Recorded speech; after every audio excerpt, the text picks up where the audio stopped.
Before we get in the show, make sure you like, comment, and subscribe. Pelicans win 107-88 over the Denver Nuggets. 5 joining me today. Make sure you like, comment, and subscribe. Again, presented by the Birdsall Law Firm, the official injury lawyers of Boot Krewe Media, located at 918 Poydras Street by the Superdome. Give them a call at 504-523-5413 if you or someone you know has been involved in an accident. Birdsall Law Firm, the official injury lawyers of Boot Krewe Media. Hi, Jarrett. Win's a win. Wasn't the prettiest. Don't really care. They won. Bigger thing. They went 3-1. We on this the last podcast. Yeah. We talked about what did they need to go on this road trip, and we said if they went 3-1, it would be a major success. Well, here we are. They went 3-1. Yeah, man. A win's a win. We all have that ugly partner that we talked to a while back, and we kind of regret. Yeah.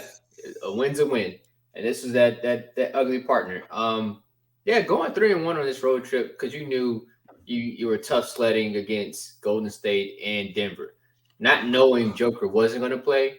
Maybe kind of got a hint of that, but you couldn't bank on that.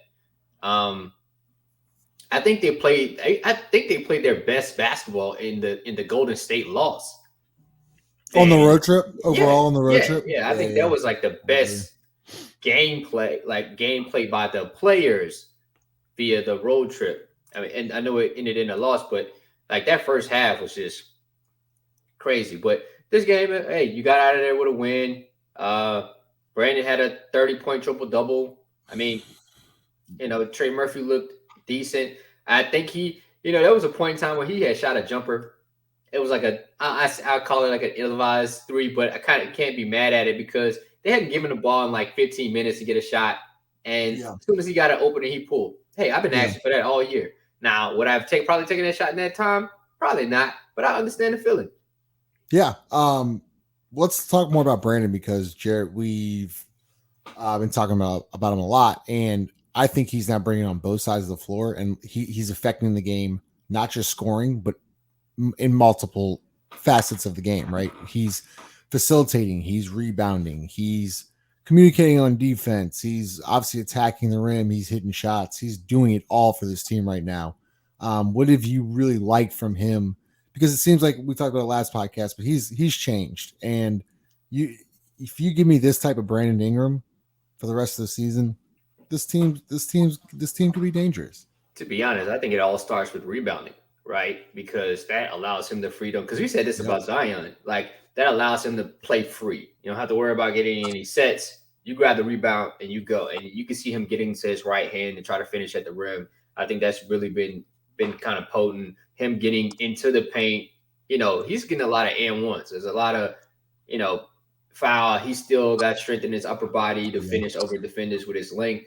But him getting downhill, him being more impactful on the defensive end, grabbing rebounds and being able to go, which have led to assists. So there's all kind of like a domino effect for Brandon. Yeah, Chaz, joining the show. Chaz, what did you like from Brandon again tonight? Played fast. Jokic was out. This was a win they needed. I think Denver's like a vulnerable team.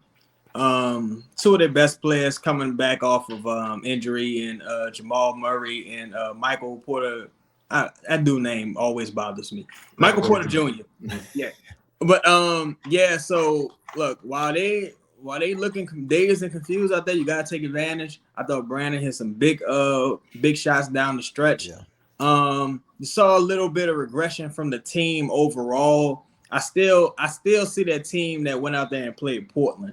Like more turnovers, the ball sticking a little bit in the second half of games. Overall, I thought this was a really good victory. I think any victory you get right now is a really good victory. Yeah. And before you got on a little bit late, Chaz, but I was talking to Jarrett is, it was ugly right now. We talked about how I felt like they played their best, or Jarrett said their best brand of basketball in that first half against the Golden State in the Golden State game. But, I feel like now we have to start mentioning, we'll go Chaz first and Jarrett, the Zion stuff, right? So now you're starting to see a little bit more of Zion warming up, and he's kind of, they obviously show him dunking the ball, working out. Do you expect to see him before the season ends? I I think so. Just because you don't really have the grace to play him in the play-in. I mean, in the play-in, you got if the Pelicans make 7-8, they got 2 games to win 1. Yeah. I think that as bad as your bench looks tonight, and I'm sure we'll get into that, as bad as your bench has looked recently, you need Zion coming in off the bench as soon as possible. You need 6-man Zion as soon as possible. 30% of Zion. But Chaz, do you think we see him before the season ends? Yeah, that was pretty much my answer. Like, I think they pushed the envelope with him, and I know if it's up to him, he's gonna play. So Jared, I was saying pushing the envelope. Do you agree with that? Do you think you should risk it? Oh yeah, I think he's gonna play. And also, I'm gonna disagree with Chaz just on this one part. I think he starts. I don't think a guy with. I'm gonna tell you what. I don't think a guy with a hamstring should sit at the beginning of a game, right? Real good. Because you're going to heat up during warm-ups and you're going to cool him down just to heat him right back. No, you don't do that to a guy with a hamstring injury. No, he has to That's play. That's a really good point. Okay. So well, let's just go down this rabbit hole here, because if you're going to do that, who's going to the bench? I think there's only one obvious answer. Well, the obvious answer is Trey, because Willie Green. Oh wow! Because Willie Green doesn't like Trey. So that's why Trey is. But you've seen right. Well, it's a. I feel like there's a debate there, because right with Trey, he's all about confidence and getting in a flow. When he starts the game, he seems to be way better. Herb Jones defensively has been very. Go ahead, Jared. Let me tell you this: we all know what the right answer is. Yeah. Right. The right answer is CJ. Oh yeah, that's the right answer. The right answer is CJ coming off the bench. Now it's tough to ask somebody that's played and showed up for every game and been at everything and has been there and carried his team in. Oh wow, Chaz. Put him in a position, even this position, right? He was there in those losses. Like, he went through all that, and now you're gonna ask him to come off the bench for the guys that that's messed up. But that is the correct answer if we're just looking at it if we take a step back. He's the guy that should be coming off the bench. And it should be Zion, Brandon, and Trey, Herb, and Jonas. But I don't know. You just know it's not going to happen. I just know that's not going to happen. But Trey will probably have to be the guy to come off the bench, just for the simple fact he's not that great on defense. Like, he's not a great rebounder. All he does is provide shooting at this point, which you need with Zion on the court. But that's why I kind of think if you can get Zion's stamina up, maybe in the next week or so, 2 weeks, then you can kind of mix and match those minutes with him and Trey a little bit more. But yeah, that's the issue we're going to come into. Yeah. I mean, both good points. That's presented by Company Burger, located at 4600 Ferret Street. Chaz, speaking of CJ McCollum, because I thought tonight, Jared and I actually were talking on this before we got on the stream. When he's off ball and he's not dribbling, he's coming off screens, ready to shoot, he's good. But when he's got the basketball and it's dribble, ISO, dribble, turnover, 4-shot, it's different. When you letting Brandon facilitate or even Herb Jones facilitate, he's a lot better. Yeah. In that fourth quarter, I started seeing more of this like ISO dribbling. It's like, get it back to Brandon and let it go. When he's off ball, he's really good. When he's on the ball, not that good. I think I saw a lot of that from both guys in the fourth, honestly. There was a couple plays. I'm like, Trey is wide open right there in the right corner. Didn't get it to him. Then Trey was open again on the left wing. Didn't get it to him. Then at the end of the game, CJ hits the go-ahead three, and him and Trey had a little funny moment about it. But the thing with CJ is, like, he's doing a Drew Holiday, which this is why I wasn't a huge Drew Holiday fan. Bro, you got the advantage. You don't have to switch hands when you lay the ball up. When you do finally attack, just finish, bro. Just finish. Stop doing that. I really don't like that. But yeah, gotta keep the ball moving. And I think that started in Portland. All right. My only rebuttal to that, I think he can't use his left hand because of the thumb. This makes sense, right?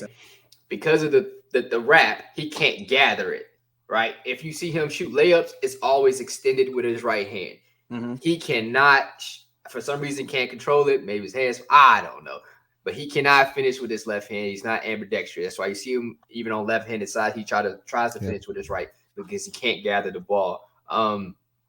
Just CJ's a much better player when people create for him, and then he can, when a guy is running at him, he can make a decision. That's just the belly of it. He can't do anything else. He's not quick enough to get by people. He doesn't really create advantages for other people. Maybe in sets, maybe he can do that, but not as like a pure point guard. Hence why we have to play through Jonas, because we don't have another guy to really create, advantages, right?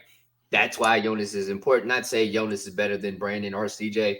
Nah, it's just the fact that he's a bigger guy, and usually people are playing like a small 5 or a weaker 5 against Jonas, and he can try to dominate the beginning of the game. Can I say this too, Justin? If you do interpret what 5 is saying as Jonas is better than Brandon or CJ, you're listening to disagree.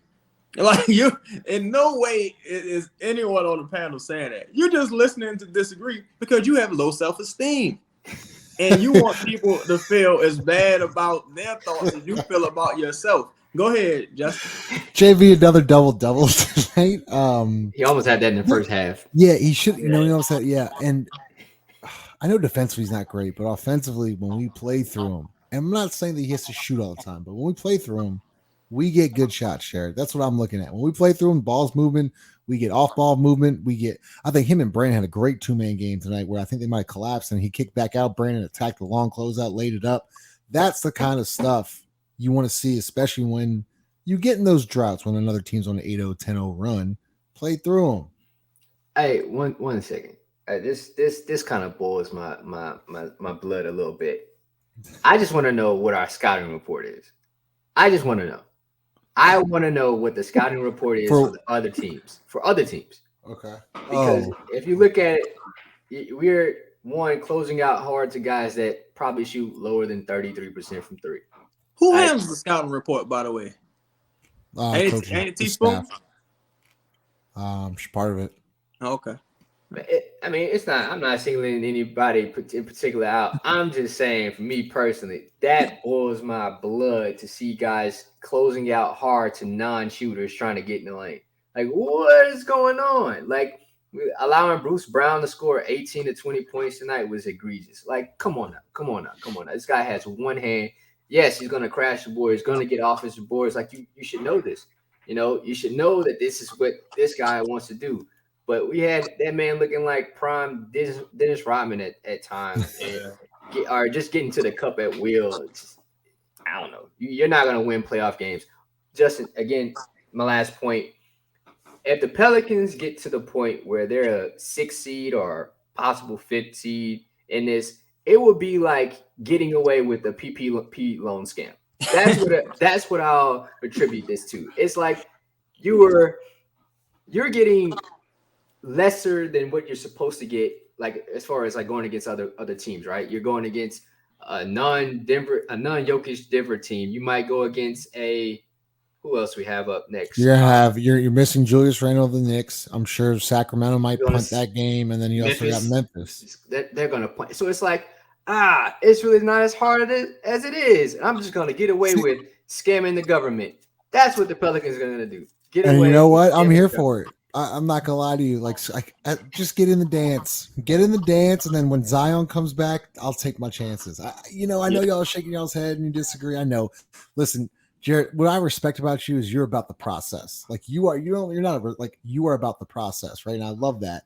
I'm just saying, as a fan and like just as pure entertainment, I like to see a 7-game series with Zion Williamson back and Brandon. I really would.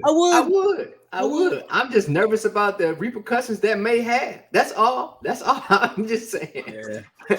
In those moments, right. It's like, again, dealing with a partner that you, in those moments, it seems like a good idea. But when you wake up, like, I probably shouldn't have did that. But you had a good time doing it. Chaz, close us out. Let's talk about. Okay. Well, I wanted to ask you about the home stretch. You got LA Saturday. You got, help me out, LA Saturday, Memphis Monday.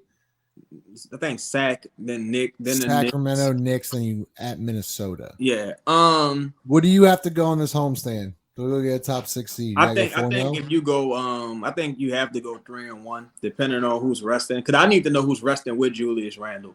Because if Brunson is out as well, then you gotta let me keep talking, Chaz, because I want to pull up the the I think if Brunson is resting as well, you gotta win it. You gotta win it. With Fox out, the Kings are kind of funny though, because the Kings still have enough young guys that are like they don't care about resting and all that. They'll come out there and put forth a good effort and try to kick your ass. But with the Knicks, their spot pretty secured. I'm presuming Bane and Jaren Jackson is out. Naz Reid is done for the rest of the year with a broken wrist. What? Broke his wrist?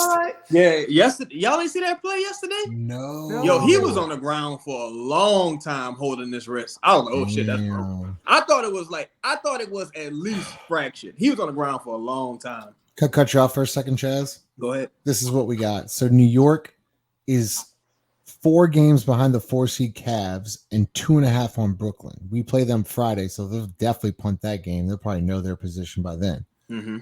Then you have Memphis. Mm-hmm. Memphis is 3 back of Denver, 2 up on Sac. Then you do have Sacramento. Sacramento's 2 behind Memphis and 5 in front of Phoenix. And then you have New York.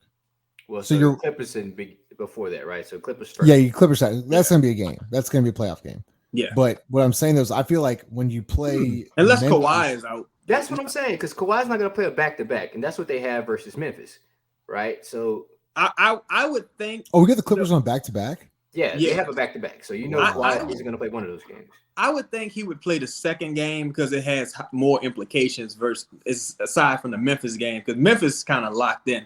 If he had to play one, if he hadn't missed that last game, I would think that he would play the Memphis game. But I think he's gonna play the Pelicans just for like tiebreaker reasons and stuff like that. Yeah. But so I think he's on the tiebreaker no matter what though. So maybe he does. That's what I'm saying. I think the Pelicans have I don't think the team has lost to the Clippers this year. Nah, not this year. I think they took regardless if they win or not, I think they still have the tiebreaker. So it behooves them to go and get a win versus Memphis rather than him play the second night of a back-to-back. So let me ask y'all this: what game if Zion was to come back in a regular season, Clippers. What would be the ideal game? Clippers. No. Clippers. I think he's a week out though, right? He's at least a week out. He's a week out. Yeah, I think I'd bring him back for. It would depend on Sacramento and New York. If Sacramento really shut it down, I go Sacramento. If Sacramento's playing their guys, I wait for New York because New York's gonna shut it down. You get New York, Minnesota, ramp up time. If you're a top 6 team, you probably get 4 days off in order to get conditioned and then go in the playoffs. And then we're gonna run the table, and then we'll be matched up with the Sacramento Kings first round. You win that series, and then anything happens. That's what I really want. That's what I really want to know. How does Sacramento view us? Well, view the team. How does Sacramento view the Pelicans? They feel like they can beat that team? I'm pretty sure rather than they don't want to face a Lakers team, to be honest. They rested Fox twice against us. So yeah. So they probably and he always has a great game against the Pels. So if I'm them, I'm like, I want the Pelicans to win. Yeah. That's crazy. Well, that would be a series. We're getting ahead of ourselves, but that would be an entertaining series. It would. Yeah. So, all right. Well, they go 3-1 on the road trip. Play Clippers on Saturday. We'll also have the Sunday night show. What time's that game? 10:00? 7. Oh, thank God. We're at home, Chad. Oh, it's over. Thank the Lord. The road trip's done. Thank you. Presented by DraftKings Sportsbook, the official sports betting partner of Boot Krewe Media. New customers right now can bet $5 on any Final Four game, and you get $200 in bonus bets instantly, win or lose, by using code BOOT at DraftKings Sportsbook. Chaz 5. Pelicans have a chance at being a top 6 team, which is kind of crazy to say. Like, comment, subscribe. Love to hear your thoughts on the victory. Later.